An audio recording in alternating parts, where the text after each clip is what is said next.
Gente, seguimos nas notícias internacionais, mas agora sobre novos desdobramentos, sobre aquele caso que a gente trouxe aqui com exclusividade, com a nossa reportagem internacional aqui do SBT e SBT News, sobre o caso do Bruno Gabriel Leal da Silva, um pernambucano que morreu em uma base militar da Ucrânia nas mãos de outros brasileiros. Testemunhas revelaram ao SBT News que a morte dele aconteceu depois de uma sessão de tortura. Todos os envolvidos são brasileiros que se alistaram no exército ucraniano. O sargento Daniel Reis serviu na mesma unidade onde o Bruno foi torturado e ele deu uma entrevista exclusiva ao nosso correspondente Sérgio Uti, revelando detalhes sobre a cadeia de comando por trás desses crimes. O Sérgio Uti está ao vivo comigo, direto da Ucrânia, para mais informações sobre essa reportagem exclusiva e sobre essas investigações da nossa reportagem por lá também. Tudo bem, Uti? Bem-vindo, já boa noite para você por aí. O que você traz de informações, mais desdobramentos desse caso muito chocante envolvendo brasileiros que a gente está acompanhando, hein? Pois é, boa noite, Roberta, boa noite a todos aí no Brasil. A entrevista, a declaração do Daniel Reis, ela é muito importante porque ele era muito próximo do comando dessa unidade chamada Advanced, que era comandada por brasileiros e tinha brasileiros, os brasileiros eram a maioria dos recrutas.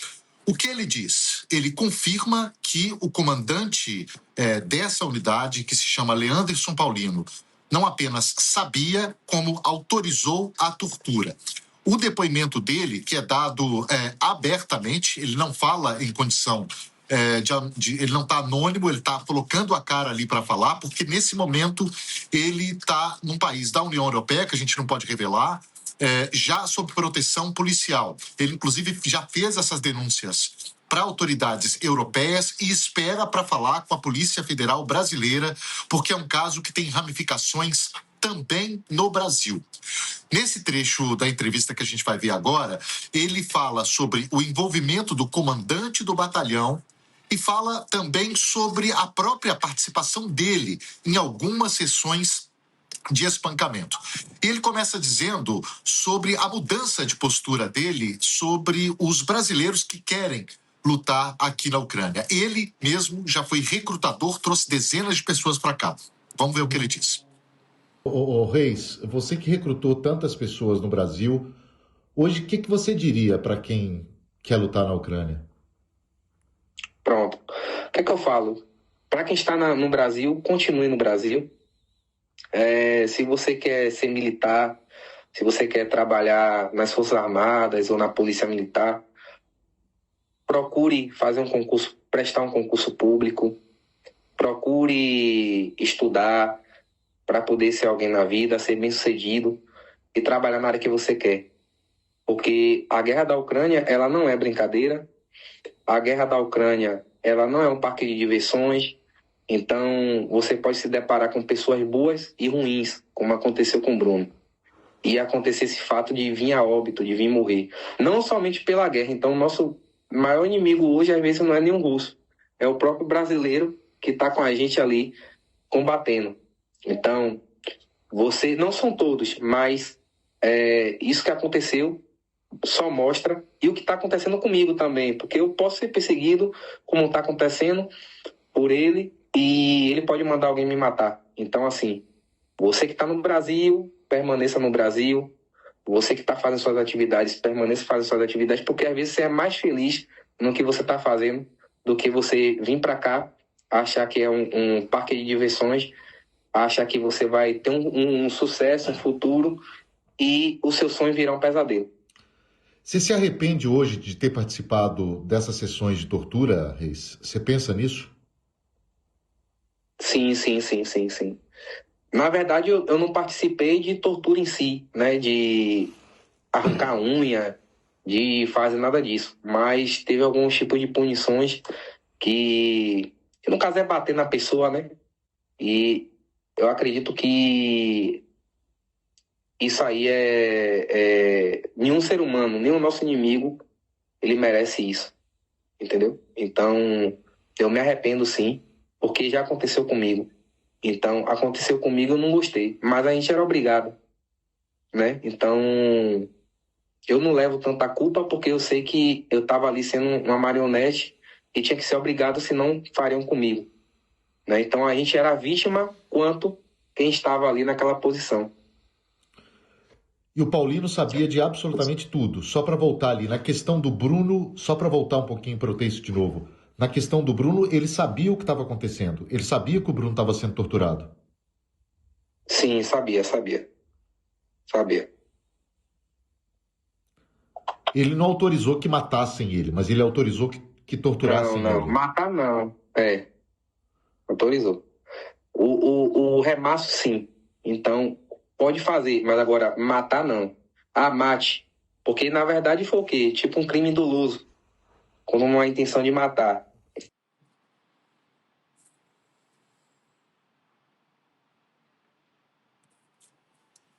Bom, ele cita aí uma expressão chamada remasso, que é algo que os combatentes brasileiros aqui, uma expressão de um dos tipos de tortura, em que uma pessoa é espancada por 3, 4, 5 pessoas ao mesmo tempo. Essas declarações do Daniel Reis, elas coincidem muito com as declarações que nós ouvimos nas últimas semanas de várias testemunhas que falam das circunstâncias da morte de Bruno Gabriel Leal da Silva no dia 28 de dezembro, aqui em Kiev. Além das denúncias de tortura e maus tratos, há outras denúncias de corrupção, como retenção de parte dos salários dos brasileiros. Também há várias testemunhas que falam sobre isso, inclusive o Daniel Reis. E uma das partes mais chocantes dessa entrevista foi a parte em que ele revelou que corpos de brasileiros que morreram nas linhas de frente são deliberadamente abandonados para que essas pessoas continuem com o status de desaparecidos. E ele vai explicar o porquê. Vamos ver. Passei a perceber que realmente isso acontecia, que se apropriavam do dinheiro das pessoas, inclusive até pessoas mortas. Porque o dinheiro não chegava na família, não chega na família, não recupera o corpo, e se não tem corpo, o cara tá desaparecido. Então ele vai continuar o quê? Recebendo os 45 mil dele todo mês ali na conta. Só que eu sou comandante e eu tenho acesso ao cartão dele, confere? Então, eu posso utilizar esse cartão, eu posso utilizar esse dinheiro. Então, esse dinheiro todo mês o que você está dizendo, é utilizado. O que você está dizendo é que corpos não eram recuperados deliberadamente para que o comandante mantivesse o dinheiro dessas pessoas? Exatamente. E teve um componente que foi ameaçado porque trouxe o corpo de um membro do Advanced, que foi o primeiro corpo que foi recuperado, que foi o do Zeus. O Zeus teve um enterro maravilhoso, com todas as honrarias, a família teve aqui, isso aí ninguém pode falar nada, dizer que tem um enterro digno, né, de um combatente, a família teve e recebeu os valores. Porém, quem trouxe o corpo dele foi ameaçado a ser preso porque trouxe o corpo dele. Por quê? Tá entendendo? Porque se trouxer corpo, tem que pagar indenização. Se não trouxer corpo, não paga indenização. E se não tem corpo, tá desaparecido e tem valores. Entende agora a situação? Então, é esse tipo de máfia que tem. É esse tipo de situação. Então, temo pela minha vida, porque hoje eu estou sob proteção internacional.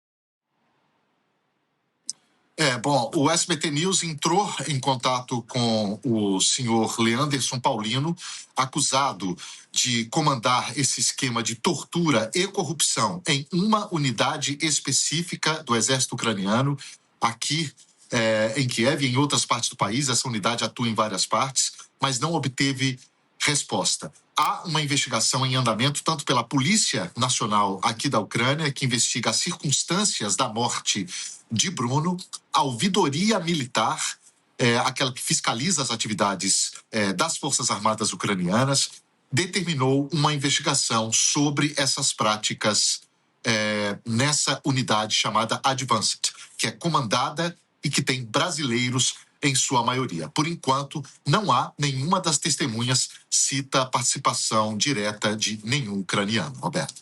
Denúncia exclusiva aqui do Sérgio Uti, da nossa equipe internacional do SBT e SBT News. E, aliás, Uti, só para a gente fechar, amanhã Terça-feira, a guerra na Ucrânia, completando 4 anos do conflito, acumulando milhares de mortos, e a gente segue sem perspectiva, de fato, de um acordo de paz, né? Pois é, Roberto, olha, interessante que 4 anos atrás, naquele 24 de fevereiro, eu estava exatamente nesse lugar onde eu estou falando com você agora. E naquele momento, poucas pessoas acreditavam que fosse haver uma invasão em larga escala. Inclusive, setores do governo ucraniano não acreditavam que haveria uma invasão em larga escala dessa proporção, com ataques em todo o país. 4 anos depois, milhares, centenas de milhares de mortos depois, hoje as negociações elas chegaram a um ponto em que não há consenso ali, principalmente na questão territorial. Essa é a principal questão, além de outras críticas, como a usina nuclear de Zaporizhia, que a Ucrânia quer de volta, a maior usina nuclear da Europa, e também as garantias de segurança com a presença de tropas aqui, que a Rússia não aceita. Mas a questão territorial é a principal delas.